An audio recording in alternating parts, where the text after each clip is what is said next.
Lumian ne put s'empêcher de sourire en voyant le slogan sur le mur. Cela lui rappelle une phrase d'Aurore. À Trèves, le café a un statut unique. C'est le berceau des émeutes, le sanctuaire des complots et la source des scandales. Tout au long de l'histoire intisienne, d'innombrables émeutes ont éclaté dans les cafés, et d'innombrables œuvres littéraires et luttes politiques s'y sont développées. Contrairement au royaume voisin de l'Ohêne, Inti possédait ses propres clubs privés, mais ils étaient assez exclusifs ou haut de gamme, avec un accès limité. Qu'il s'agisse d'anciens nobles, de députés actuels, de hauts fonctionnaires, de financiers, de banquiers, d'industriels, d'auteurs de renom, de rédacteurs de journaux, de généraux militaires ou de professeurs d'université, chacun aimait fréquenter différents cafés pour engager des conversations animées, présentant un côté plus accessible au public. Après tout, le slogan politique et l'image de la République reposaient sur la liberté, l'égalité et la fraternité. Naturellement, les cafés fréquentés par les différentes couches sociales étaient très différents, se distinguant souvent par leur emplacement, leur prix et leur style. Ainsi, lorsque Lumian apprit par Charlie que Laurent avait utilisé sa mère, Madame Lacazan, pour chercher des opportunités dans les cafés haut de gamme, il ne fut ni surpris ni perplexe. Beaucoup de gens l'ont fait, devenant souvent des archétypes pour les romanciers, mais seuls quelques-uns ont réussi. Au même moment, les banquets et les salons faisaient fureur à Trèves. Si un membre de la haute société n'organisait pas de salon une fois par mois, d'autres supposeraient que quelque chose est arrivé à sa famille ou qu'une crise financière a mis en péril son avenir politique. Aurore, qui adorait visiblement cette métropole, s'en éloignait en partie parce que les artistes comme les auteurs, les poètes, les peintres et les sculpteurs ressemblaient à des papillons apprivoisés, voltant dans les salons de divers hommes politiques, financiers et fonctionnaires. Il est apparu que ce n'est qu'en obtenant leur approbation que la valeur de leur travail pourrait être réalisée. La fusion des salons et des cafés a supplanté la plupart des fonctions des clubs. Dans ce système, les tavernes, les brasseries, les salles de danse et les cafés partageaient des similitudes, mais ces derniers avaient une importance bien plus grande, s'orientant davantage vers les classes supérieures. En voyant entrer un client, une préposée vêtue d'une robe blanc grisâtre l'a accueilli avec un sourire. « Avez-vous un siège préféré ou rencontrez-vous un ami ?» Cabine D. La servante l'a conduit dans un coin isolé. À côté d'une fenêtre, il pouvait voir un jardin botanique luxuriant et arboré. « Que puis-je vous faire boire ?» La servante a présenté une carte des vins à couverture brune. Lumian l'ouvrit, momentanément surpris par l'éblouissante gamme de choix. Café Fermo, café Highlander, espresso Rim, thé noir Cib, thé noir Marquis, thé noir West Balam, fruits Slushy, cocktail frangipanier, limonade ambre, huile sacrée de Vénus, vin d'été, kirsch, rosé de rose, spiritueux de noix, vin d'orange et de citron, spiritueux de cerise, absinthe, absinthe de fenouil, gin, bitter curaçao, apple brandy, grape drake brandy, sweet wine, perfect love, barbarian cream, little rose, west pyro. Étant donné qu'il avait rendez-vous avec un psychologue plus tard, ni l'alcool ni le café ne semblaient appropriés. Lumian réfléchit un instant et dit « Limonade à l'ambre gris. » 4 coups de langue, a demandé la servante. « Avez-vous besoin de gâteau, de pain ou d'autre nourriture ?»« Pas pour l'instant. Je déciderai quand mon ami arrivera. » Lumian a inspecté les environs du Maçonnes Café et a constaté l'absence de clients à ce moment-là. La foule du déjeuner s'était évacuée à 14h30, partant plus d'une heure avant l'heure du thé. Bientôt, la servante revint avec un plateau, posant sur la table un verre rempli d'un liquide incolore et quelques citrons.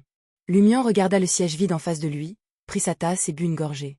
Un parfum doux et élégant remplissait ses narines, et le goût aigre rafraîchissant le revigorait. Au fil des minutes, Lumian remarqua que l'horloge murale approchait de 15h30. Il ne put s'empêcher de jeter un coup d'œil à l'entrée du café.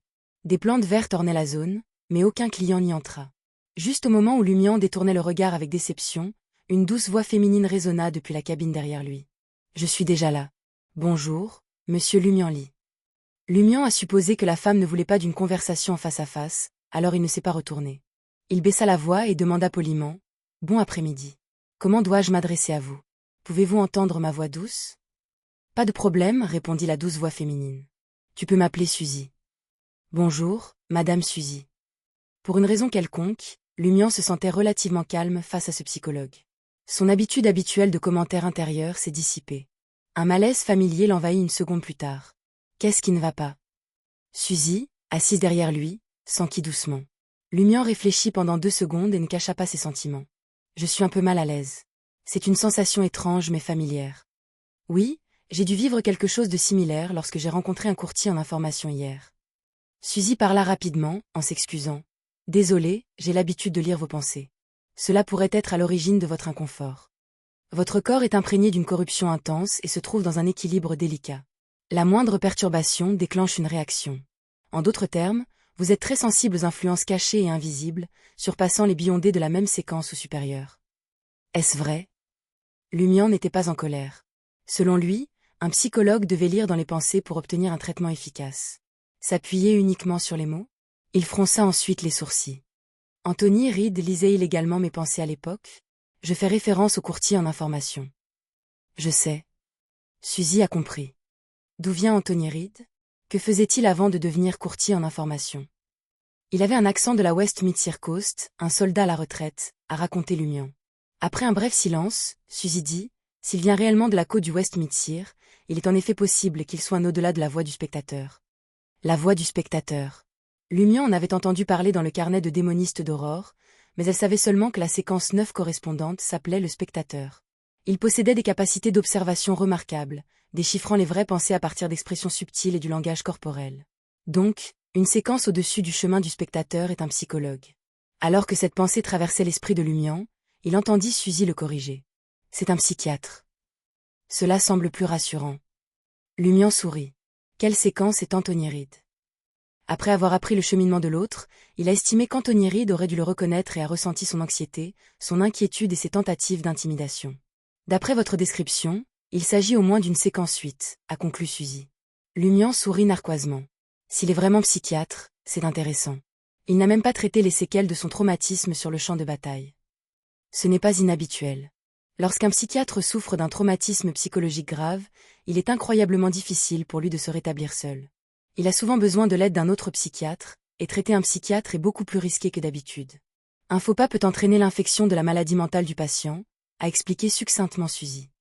Au fur et à mesure que la conversation changeait et que l'atmosphère s'éclaircissait, Lumian se détendit progressivement, ne se sentant plus mal à l'aise ni anxieux. Il a pris l'initiative de dire « Allons-nous commencer le traitement ?» Parler fait partie du traitement. La voix douce de Suzy faisait allusion à un sourire. Réalisant que la première étape du traitement était simplement une conversation, Lumian s'assouplit encore davantage. Il s'appuya contre la cloison de la cabine et demanda, perplexe. Je sais que c'était un rêve, mais il y a de nombreux détails que je n'arrive pas à comprendre. Puisque c'est mon rêve, comment puis-je connaître les différentes capacités des 3 enquêteurs officiels? Pourquoi suis-je si familier avec les capacités uniques du padré, du berger et de sa compagnie? Le ton de Suzy était chaleureux lorsqu'elle répondit. Les 3 enquêteurs officiels ont été entraînés de force dans votre rêve. C'est comme si leur subconscient se rapprochait du vôtre, dans un état semi-ouvert. Ils participeraient activement au rêve, révélant toutes sortes d'informations qu'ils connaissent. Même s'ils n'y pensent que, votre subconscient peut le ressentir. En d'autres termes, avec l'implication de Ryan, Léa et Valentine, certaines parties du rêve sont créées par interaction. Leurs réponses sont une création collective de mon subconscient et du leur, adhérant à des règles tacites. Lumian réfléchit à cela alors qu'il réfléchissait à des questions non résolues auparavant. La voix de Suzy resta ferme alors qu'elle continuait. Vous devez avoir des soupçons sur la raison pour laquelle vous connaissez les capacités des disciples du Dieu maléfique, n'est-ce pas? Mais vous n'êtes tout simplement pas disposé à les affronter. À cela, les paupières de Lumian se contractèrent involontairement. D'après les informations fournies par Madame la magicienne, la plupart des capacités de Guillaume Benet et Pierre Berry proviennent de la séquence du Dieu maléfique, contrat. Il est donc impossible de prédire leurs capacités à l'avance. Cela dépend de la créature avec laquelle ils ont signé un contrat. Suzy analysa doucement. En d'autres termes, nous pouvons exclure la possibilité que votre subconscient ait obtenu les connaissances correspondantes grâce à la corruption du sceau. Sans base de connaissances, vous ne pourriez rien imaginer de ces capacités. Elles ne sont pas imaginaires. Le ton de la femme devint soudain grave. De toute évidence, à un moment donné avant la destruction de Cordu, vous avez vu Guillaume Benet, Pierre et les autres utiliser leurs capacités. De plus, vous n'avez été ni blessé ni Berry, ni traumatisé. Sinon, cela se serait manifesté dans le rêve. D'après l'analyse du rêve, ce qui vous a vraiment laissé une cicatrice, ce sont les actions de Puali et compagnie.